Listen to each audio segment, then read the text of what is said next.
జాతకంలో ఎటువంటి ఇబ్బందులు ఉన్నాయో తెలుసుకోవాలి అనుకుంటే ఫోన్ ద్వారా కానీ వాట్సాప్ ద్వారా కానీ ఈ నెంబర్కి సంప్రదించండి. ఈరోజు ఈ వీడియో ద్వారా మీన రాశిలో జన్మించిన వాళ్ళు ఎవరైనా సరే జీవితాంతం ఫైనాన్షియల్గా ఇబ్బంది లేకుండా విపరీతంగా సంపాదించాలి, బాగా ముందుకు వెళ్ళాలి. ప్రతి ఒక్కరికి కూడా ఇదే ఆలోచన అన్నమాట. తొందరగా జీవితంలో అన్నీ సాధించాలి, హ్యాపీగా ఉండాలి, కష్టం తగ్గించుకోవాలి, సుఖాలు పెంచుకోవాలి. ఇలాంటి మైండ్ సెట్లే అందరికి ఎక్కువగా ఉంటున్నాయి.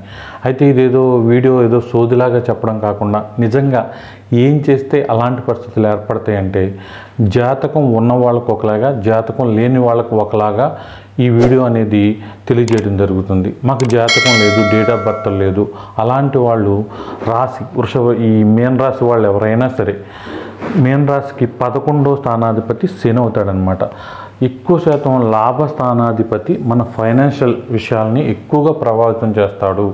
కేవలం ఈ వీడియో ఫైనాన్షియల్ విషయాలకు సంబంధించి. సెకండ్ హౌస్ ఇప్పుడు కూడా అందరూ కూడా ధనాన్ని సూచిస్తుందంటారు. అయితే ఇప్పుడు కూడా మీన రాశికి సెకండ్ హౌస్ ఫ్రెండ్లీ హౌస్ అనమాట. ఎందుకంటే గురువు కుజుల సంబంధం అనేది ఫ్రెండ్లీ సంబంధం. అయితే మెయిన్గా లాభస్థానం అనేది బలంగా ఉందా లేదా అనేది చాలా చాలా ఇంపార్టెంట్ అనమాట. ఎవరికైతే ఎక్కువగా ధన సంబంధిత ఇబ్బందులు ఉంటాయో వాళ్ళు కాళికాదేవికి సంబంధించిన ఆరాధన చేసుకోవాలి. ఎందుకంటే మీకు వృషభ రాశికి శని అధిపతి కాబట్టి. నేను ఇలా శనికి అభిషేకాలు చేయించేస్తున్నానండి, శనికి సంబంధించిన ధ్యాన శ్లోకాలను చేసేస్తున్నానండి, లేదంటే శనికి సంబంధించిన హోమాలు లేకపోతే శనివారం వ్రతాలు ఇవన్నీ చేసేస్తున్నానండి.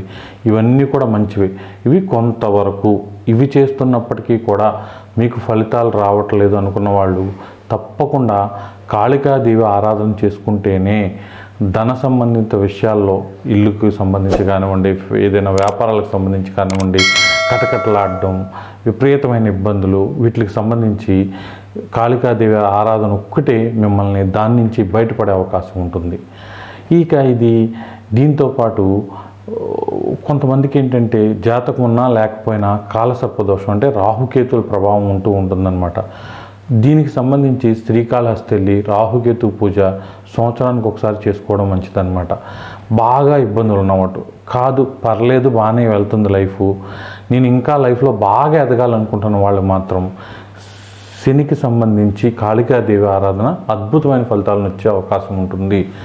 పాత గ్రంథాల్లో రాసినవి పాత ఆరాధనల వల్ల ఇప్పుడు మనకి మంచి ఫలితాలు రావట్లేదు. కాబట్టి మనం ఎలా అయితే అప్డేట్ అవుతున్నామో అన్ని విషయాల్లో, చిన్న ఫోన్ నుంచి స్మార్ట్ ఫోన్ నుంచి ఐఫోన్కి, అలాగే ఈ దేవుడి విషయంలో కూడా ఇంకా బాగా తెలుసుకోవాలన్నమాట.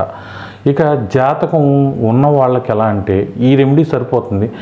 జాతకం ఉన్నవాళ్ళు మీకు 11వ స్థానం ఏదవుతుందో ఆ స్థానంలో ఏ గ్రహం ఉందో, ఆ గ్రహం ఏ నక్షత్రంలో ఉందో ఆ నక్షత్రాధిపతికి సంబంధించిన ఒక గ్రహం ఉంటుంది. ఆ గ్రహానికి సంబంధించిన బలం ఎంత ఉందో తెలుసుకుని దాని ఆరాధన చేసుకుంటే, ఆ గ్రహం యొక్క ఆరాధన చేసుకుంటే తప్పకుండా వాళ్ళకి ఇక అసలు తిరిగి ఉండదన్నమాట. 100కు 100% లైఫ్ చేంజ్ అయ్యే అవకాశం ఉంటుందన్నమాట. అలాగే అంటే అదంతా కష్టం అంటే జ్యోతిష్యాన్ని ఎప్పుడు ఫాలో అవుతూ ఉంటారు. ఇది అందరికీ కాకపోయినా ఒక 30% 40% వాళ్ళు జ్యోతిష్యాన్ని ఫాలో అవుతూ ఉంటారు. ఒక ఐడియా అనేది ఉంటుంది, ఏ గ్రహాలు ఏ నక్షత్రంలో ఉన్నాయి అనేది ఐడియా ఉంటుందన్నమాట. అలాంటి వాళ్ళు తప్పకుండా ఆ నక్షత్రాధిపతి ఆరాధన చేసుకోవడం వలన అద్భుతంగా లాభస్థానం బలపడి మీరు నిజంగా అన్ని రకాలుగా కూడా ఎలాంటి స్థితిలో ఉన్న స్థితికి వెళ్ళడానికి అవకాశం ఉంటుంది.